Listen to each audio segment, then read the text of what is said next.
Happy Friday, and thanks for making it through another week with us here on the Rocketeer Minute, where each and every day, Monday through Friday, we go over 1 minute of the greatest adventure movie Walt Disney's ever made, the 1991 Joe Johnston-directed film, The Rocketeer. I'm one of your hosts, Jim O'Kane of TVDads.com. And I'm Hal Bryan, an airplane nerd from the Experimental Aircraft Association here in Oshkosh, Wisconsin.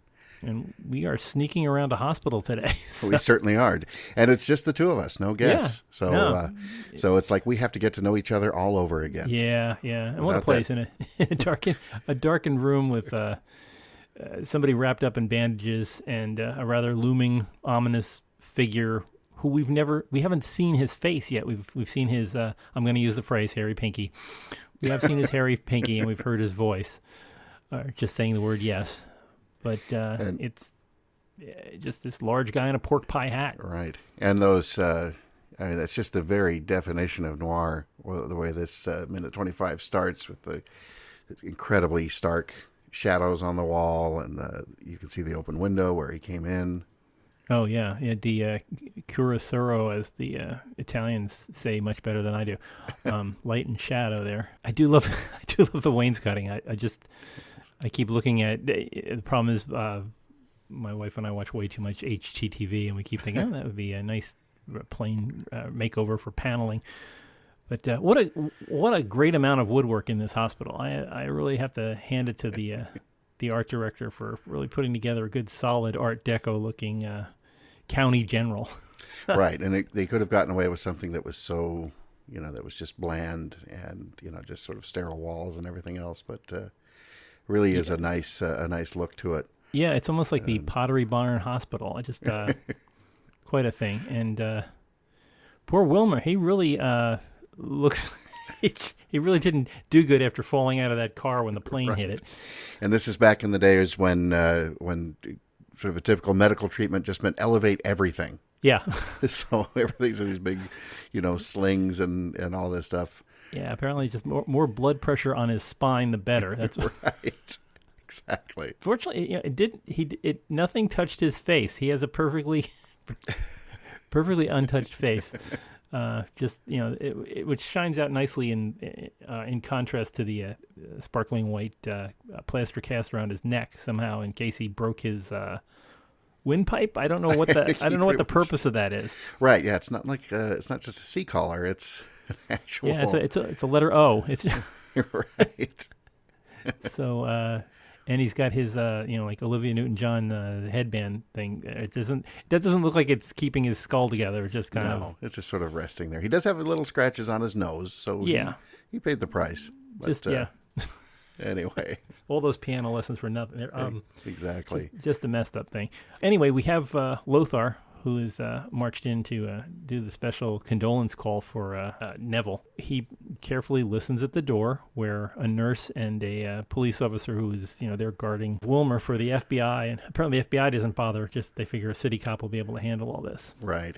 And in the credits, he's even just listed as a security guard. But everything about his uniform and his sidearm, which we see more in, spoiler alert, we see a little bit more of that in the next minute.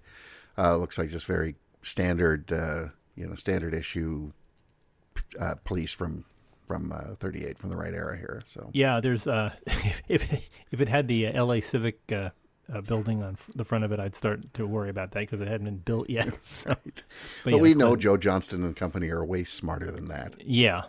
So.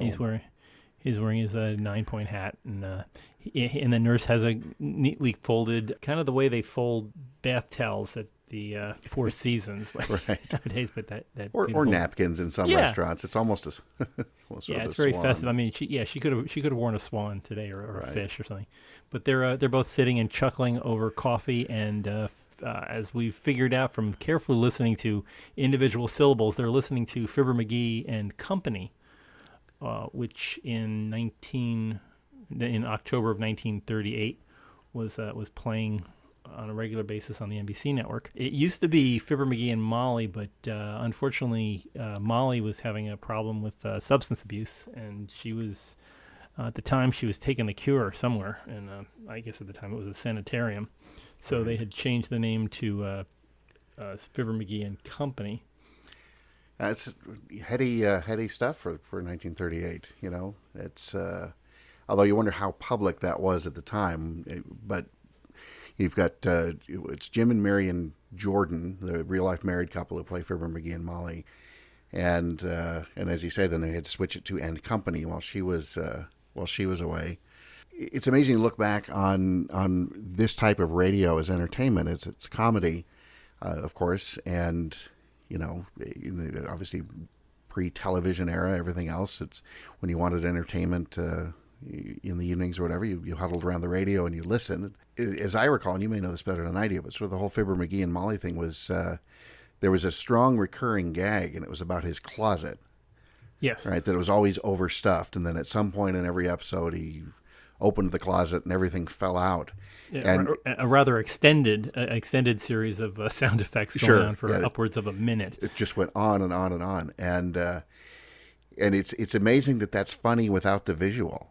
Yeah, but yeah. You know, it was tremendously popular. It was considered hilarious at the time, and you had to use your imagination. It was sort of theater of the mind. Yeah, the plots were simple. They were, you know, it was every day. It was the town of Wistful Vista, and generally Fibber McGee had some kind of a harebrained get-rich-quick thing. Not too much different from the Honeymooners, except they were a little bit more well-off, and they were living in a house rather than an apartment in Brooklyn.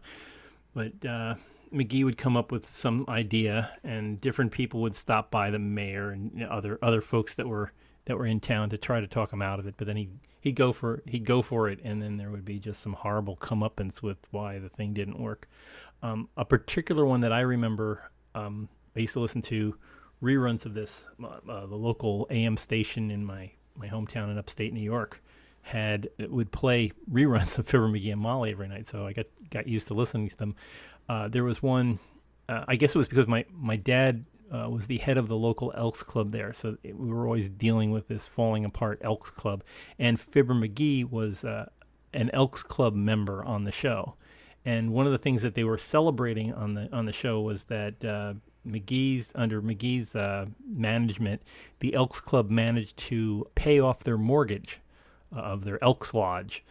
And so they were going to have a big mortgage burning party and a picnic at the Elks Lodge. He put the mortgage into a fire to burn it up, and as he put it in there, the wind caught it and flipped it up on the roof of the Elks Lodge and promptly burned the place to the ground. And he realized at the time when it was burning to the ground that on his office desk in the Elks leader's office, he had left the premium payment for the business insurance to pay for the replacement of the place. So not only did they lose the building as they paid off the mortgage, but they lost the insurance that would have paid for its replacement. And it's just one of those very sad things that you hear.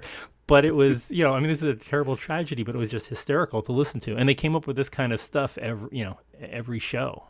It was a funny show. It's low. I mean, nowadays it probably doesn't have the high intensity that people want out of their comedy. But at the time, it was a very popular and funny show. And a wonderful cautionary tale about not burning the mortgage. Apparently, let's not have a burning the mortgage there party. There will be no neener in this town. Yeah.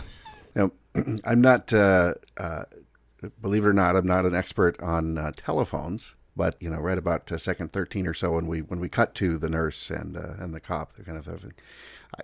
I think it's kind of this flirty little date thing, sitting there listening to the radio when he's supposed to be guarding Wilmer. Anyway, I'm about 85-90% sure that's a Western Electric candlestick type dial phone sitting there that we're seeing from the back. It wouldn't be a candlestick.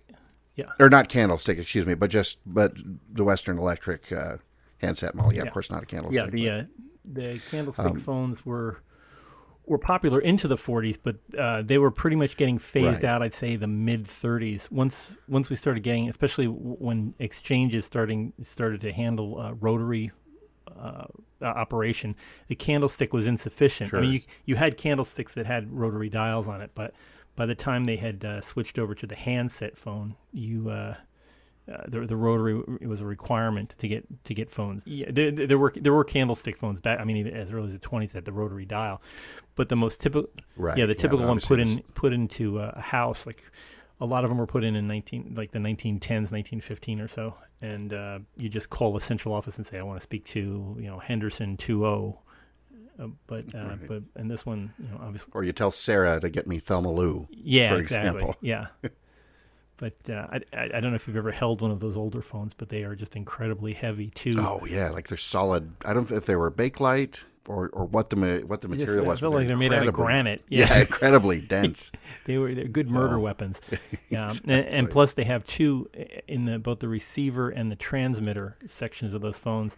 They had these big, heavy carbon elements that went inside them, and they were just like hockey pucks inside. They were very sturdy. There was that phone did not need a lot of maintenance, and it's funny how for almost a century for, let's say at least 70 years, having a handset telephone nearby on a cord was common, and now it's almost like seeing a phonograph needle. Yeah, exactly. We've got listeners out there who just don't have a phone installed in their home. Yeah, I know I don't. I run completely on cell or on Skype, and I kept thinking that I would miss it, but I don't. The only people that called were people trying to sell you stuff, Right. And so it was after a time it said, and the idea used to be, well, you want to have one in case of a storm. Well, if there's a storm that's that bad, my cell phone can still handle it because the cell phone's tower is tied into the same phone system that the landlines are tied into. So there you go. We were talking before we started the show tonight about the whole Fibber McGee and Molly thing. You told me something really interesting about just jumping back quickly. You told me something really interesting about how Fibber McGee would sign off on the show, and then the repercussions there. Maybe we could share that real quick. Yeah, sure. Now, of course, I've forgotten the fellow that played McGee. Jim Jordan? Jim, yeah. He would say goodnight to his wife, Marion, but he would say on the air as he was going off, he'd say, "Goodnight, Molly," and then they'd, the applause and the music and up and down. And the FCC got mad at him and said, you cannot use the public airwaves for a private conversation, and they considered "Goodbye, Molly" was a personal note to his wife, and the FCC finally reversed itself after a couple of weeks because somebody pointed out that he's not saying goodnight Mary and he's saying goodnight Molly, and since there is no person out there really named Molly that he's saying goodnight to, this is just it's an effect, it's a sign off for the show, it's a tagline. So they said he could say goodnight Molly. It's amazing what the FCC had to worry about back then. Yeah. What that reminded me of quickly is as a kid, my dad was flying for United Airlines. And I remember in the early to mid 70s, sitting around our house outside of San Francisco, and we had a scanner set up, and we'd always listen for my dad on the radio, and he would go out, and it must have been when he would be leaving Oshkosh Tower. Oshkosh, listen to me, I'm in Oshkosh now. San Francisco Tower, my goodness, and being handed off to departure. So he would say, "Good night, Niles." My mom's name was Nyla, but he would say it really quick, and he always figured that everybody thought he was just saying, "Well, good night now," as it's not uncommon to have a little friendly, hello or goodbye to an air traffic controller. So I have very vivid memories of sitting around, sort of listening to the traffic, starting to decipher it and things, and I'm probably 6 years old at this point, and then waiting for him to say goodnight to my mom. I always thought that was a very sweet thing for them. That is really nice. Wow. It's the equivalent of the Carol Burnett tug on the ear. Yeah, exactly. Yeah. Except you can totally hear it. Yeah. But he managed to get it in under the radar. That was right. That was really neat. Probably pun intended. Yes. Under the radar. Oh, anyway, wow. So there was, if I remember right, we were talking about a movie at one point. Something about the Rocka something. Yeah, the Rocka Who. The Rocka Who. We're watching. Speaking. This is a really weird thing that I didn't know. It's one of those things that you don't know it's gone until it's already gone, and people point it out to you. I've been online with people talking about doing renovation. Like the HDTV shows and stuff. Right. And younger people are doing renovations on houses, and they talked about how. Somebody I was talking with online was talking about how the house that they bought had those old-fashioned round doorknobs, and I did not realize that round doorknobs have gone, like, that is a thing of the past. I didn't. I thought, oh, okay. To me, the handle idea, well, it's a very good idea. It just doesn't. It seems like something that you put in as a special look to your house, but Right. apparently that is the standard now. And I don't know if it's an ADA thing, but it's just like it's like the way we went from incandescent to LEDs. But round doorknobs are now an uncommon thing, or even an antique. And so we're seeing Lothar stuffing a chair under one of those old-fashioned round brass doorknobs. Now that was bracing a door like that was a trick I first learned from Fonzie on Happy Days. Don't ask me why I remember that. I just remember him walking in, setting the chair in there, tucking it in, and it was like nobody had ever seen this before, and it was it was one of the coolest things he ever did.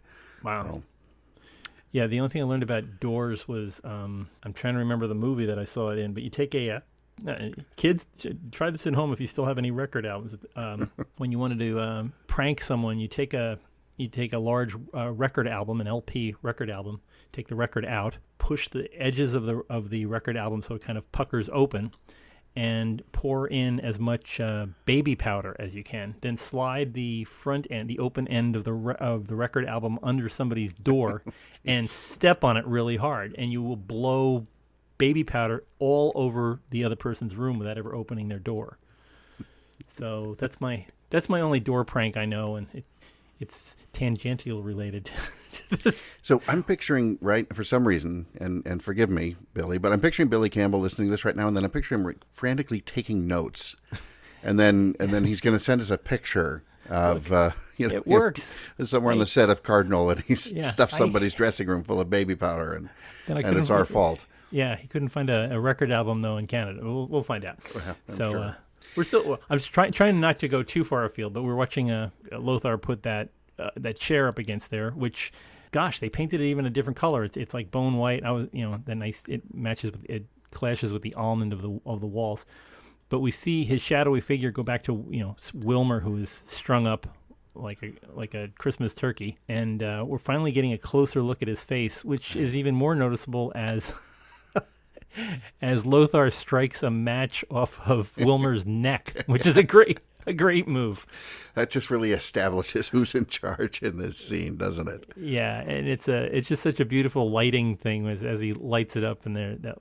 That light that they've obviously pointed a spot, in tightly focused spot where the match goes. The actor Tiny Ron, with the most inappropriately named Tiny Ron, holds that little match with those giant hands in front of Wilmer. Exactly. And we get our first good look at Lothar, who, if fans of this movie already know, that the makeup that's being used on Tiny Ron is to recreate the look of a famous character actor who he wasn't in that many movies, but he was famous for his looks as the Heavy in a bunch of movies. So the actor Rondo Hatton. Rondo Hatton, famous for his looks, and I think they sold a lot of masks based on him. But he suffered from a disease called acromegaly, which is human growth hormone, an abundance of human growth hormone in your system after the bone plates, the bony plates, the edges of your bones that normally grow. Once they seal shut, if the human growth hormone is still present, everything kind of bows outward. You wind up with your hands get bigger, your feet get bigger, the forehead starts jutting out above the eyes. It's you're busting at the seams where all your joints are. Your voice gets lower because your neck gets thicker. It's a very difficult disease. It's highly disfiguring. It makes you abnormally tall, abnormally wide, and places a great strain on your heart and other organs. So you have a tendency, if you've been diagnosed with this, it's typically caused by a pituitary hormone. This isn't a genetic thing, but it's if you have a tumor near your pituitary gland, this will cause a lot of human growth hormone in your body. So it's a painful disease, and people like this don't live too long. Poor Rondo Hatton lived to be 51. Wow.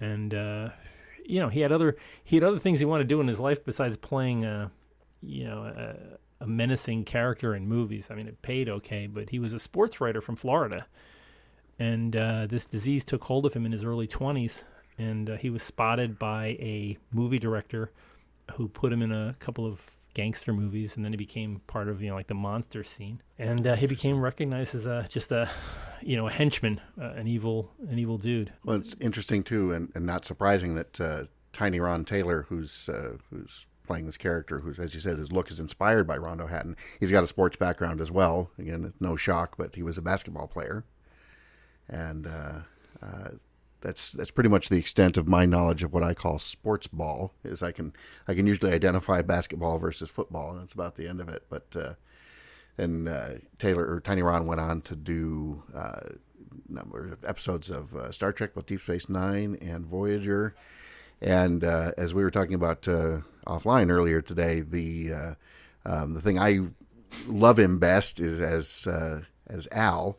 You never see his face, but in The Naked Gun, and then the TV series it was based on, Police Squad. Yes, that same right hand that you see in the exactly TV is yes. mostly Al. Yeah. Right.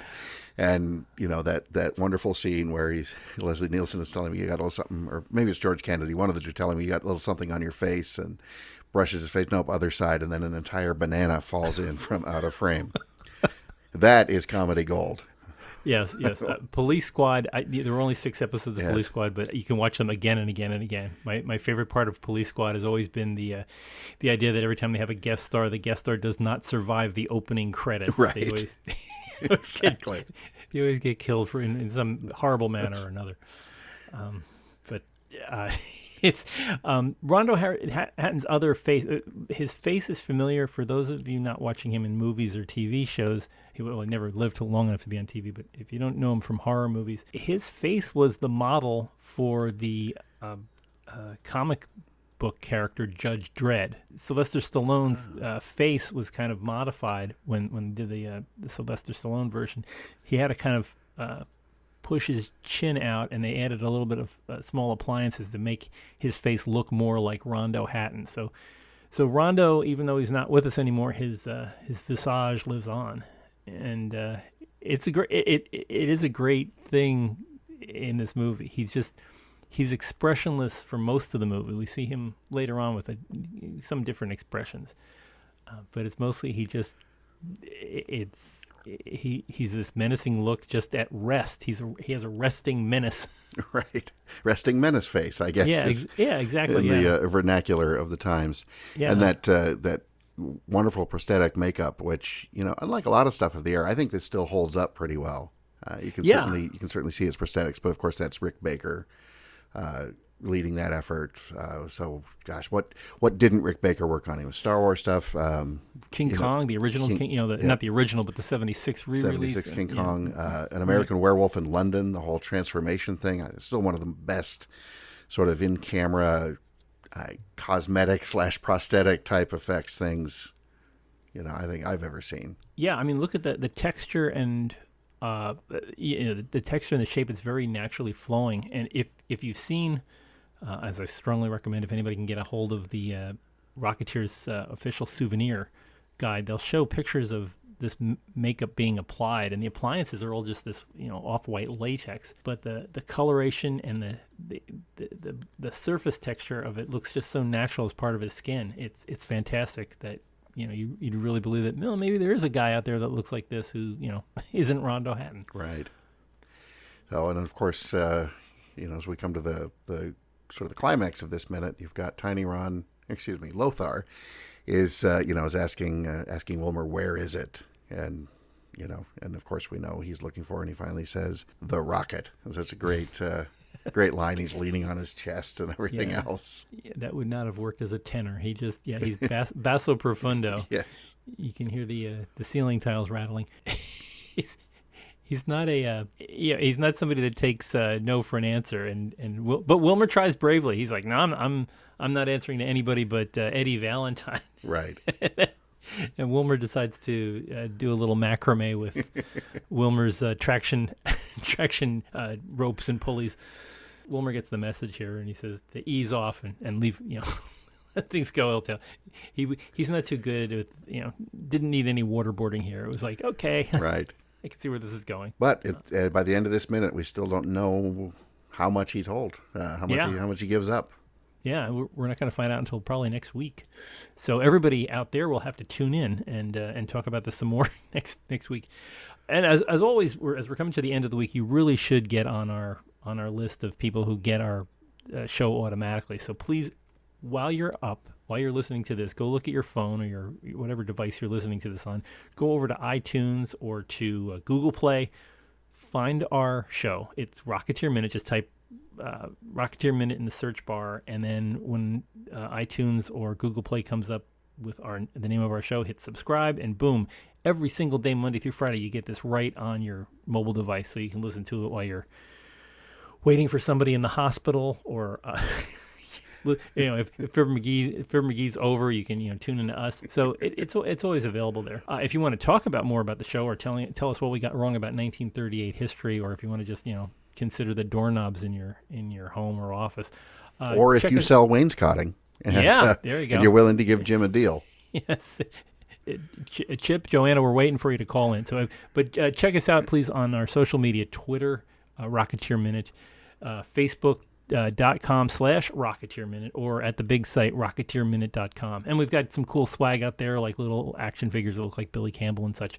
And, of course, you can get a copy of the Blu-ray or the digital copy, so you can enjoy Rocketeer itself again and again and again and again. And I'm sure Walt Disney's folks will be very happy about that. So please go check that out. So let's pick all this up again next week. Thanks very much for listening again, and we hope to talk to you, or we hope to talk. Yeah, we actually do hope to talk to you. You don't have to talk; you can just listen. But we'll talk to you next week. So have a great weekend, and until next time, over and out.